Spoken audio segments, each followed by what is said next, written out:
talking about money as a couple is one of the trickiest things to do because sometimes you end up arguing and bickering Yeah. about your financial decisions or your money habits. But what we're going to share with you today are 5 strategies or 5 things that we have done in our relationship that have actually helped us to turn this around and have more positive money conversations in our relationship as a couple. And hopefully that will help you too in your relationship as well.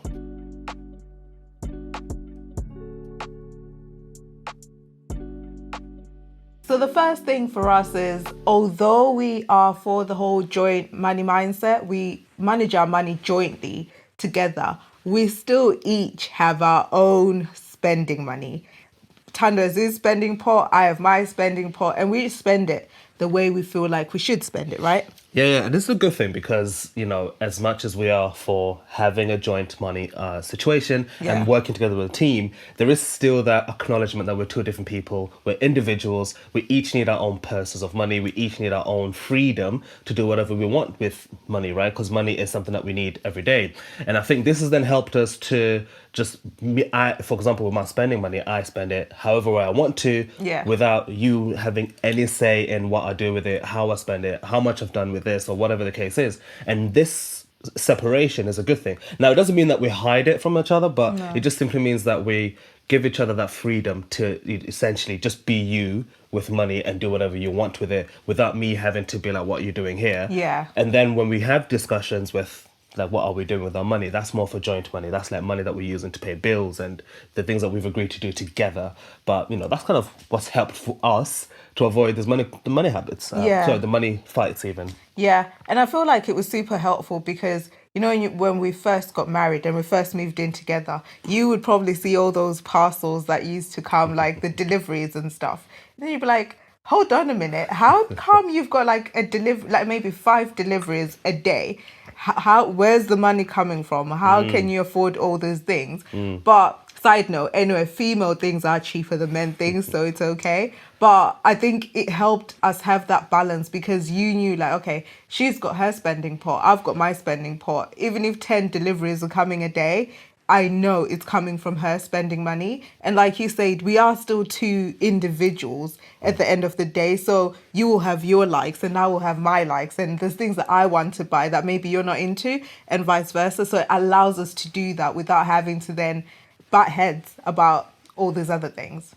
The second thing that we have done is actually have an understanding that, we are different people. So the way we manage money is different. So we ensure that we're not judgmental with each Yeah. other. So for example, let's just say that I'm better at saving than Lindy is. Yeah. Well, if Lindy is not particularly saving well, I'm not going to be judgmental to her on that habit, simply because, I have a better handle on my savings. It simply means that I understand, that she is weaker in that area and I'll support her where I can. But equally speaking, there'll be areas where she feels that she is better or stronger at than I am. And she could also pointing fingers at me and saying, you're not so good at this and you're not really good at that, so you should be changing this and you should be listening to me, X, Y, Z. But actually, it's actually just us working together with that Yeah. understanding of, okay, I'm good at this, you're good at this, but instead of us fighting about it, let's actually figure out how can we work together. Yeah, because no one wins in a relationship if you're fighting each other. It's like you don't actually need that in your relationship. But the beauty of having two of you in the relationship is you can help each other grow.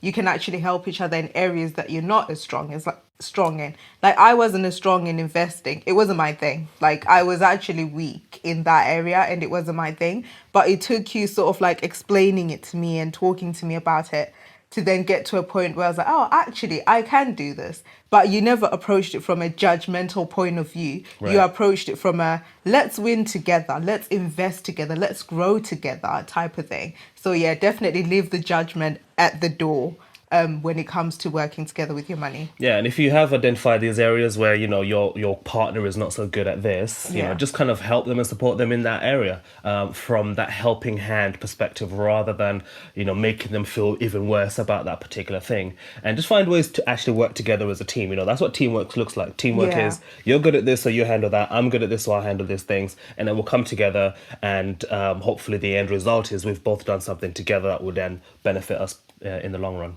So the third thing is do not hide money from your Yes. partner, especially if you actually work like us and you've got a joint money mindset. the worst thing you could do is to hide money from your partner, because it will question, it causes questions in other areas of your relationship. Now you've opened the door to different things being questioned, like trust, for example, because you could then have your partner start questioning, like, well, if you're hiding money from me, what else are you hiding from me? Like, what other parts of our relationship are you not honest about? Like, where's the transparency? Where's the openness? And I always find that it's best to be open and just say, okay, there's this money here, or I've got this bonus here, or I've got this and that here. But at least we both know, like, okay, there's money here and there and there and there. There's savings here and there and there, rather than hiding stuff. Because, yeah, it's never a good look when it then comes out randomly, or you forget and then you just mention it by accident. It's never a good look. Yeah, I mean the reality though is that we this tip actually works if you already have trust in the relationship. I Yeah. think if you're already having, doubts or red flags in your relationship where you're a bit like, oh, I don't know, I don't trust my partner, then it makes sense that you avoid kind of combining things or sharing everything. But if you are in a relationship and it's a healthy relationship and you are trusting, your Yeah. partner, then 100% don't hide anything, because then it is these particular things that end up then doing worse, having a bad impact, should I say, Yeah. in your relationship. So you definitely want to make sure that, first of all, before you go down this road, there is that trust already in your relationship and it's strong and it's Yeah. proven over time that yes, you and your partner can, be open books with each other, and there is that trust in there. There's another thing that we like to share. So we normally say be hot with your finances. So there's an element of openness and honesty as well that comes in if you're a couple, but then you're not maybe in a serious relationship or you're not living together. It's okay for you to tell your partner that actually, when it comes to this area of money, or when it comes to talking about savings that I have or how much I earn, I'm not comfortable yet telling you those things. At least you've been honest with your partner and they know that. So you're not exactly hiding anything, but you've been open enough to just be like, yeah, no, in this area, because we're not that serious yet, or we're not living together yet, or we're not married yet, I'm not comfortable with letting you know this particular thing. So the fourth thing is avoid talking about money when you are feeling angry, Yeah. frustrated, disappointed, all of the above, because that will never end well. It will never be a positive conversation at Yeah. all. Your feelings will get the best of you, should I say. And rather than talking about money, I guess with a level head, you would just end up letting your emotions and your anger and your Yeah. frustration come out. And you may end up saying things that you don't necessarily mean. Yeah. Or you don't mean it in the way that you may say them, and then it just ends up being a negative conversation. And that, to be honest with you, this then becomes a catalyst of you going further into an argument, going further into a disagreement, and letting a small thing really blow up into something big. Yeah. Because money, as much as it's a physical thing and it's money, it's also very emotional. Like, Absolutely. I feel like when you're managing money solo as an individual, or before we were married, when I was managing money by myself, it was so easy. Like, I didn't have to consult anyone about money. I didn't have to compromise with anyone. I didn't have to make any adjustments. What I wanted went. So obviously, if I'm now angry or I'm heated or I'm frustrated and I'm now having to deal with money in a relationship, yeah, it's very easy to then lose it and then be so emotions led when it comes to it. And maybe other things that don't even have anything to do with money end up coming up in the frustration. So yeah, I definitely agree with that one. Avoid talking about money when you're not emotionally ready to talk about it, or when you're not happy and stuff. Yeah. And I'll also add on, avoid talking about money at night or like before Yeah. bed.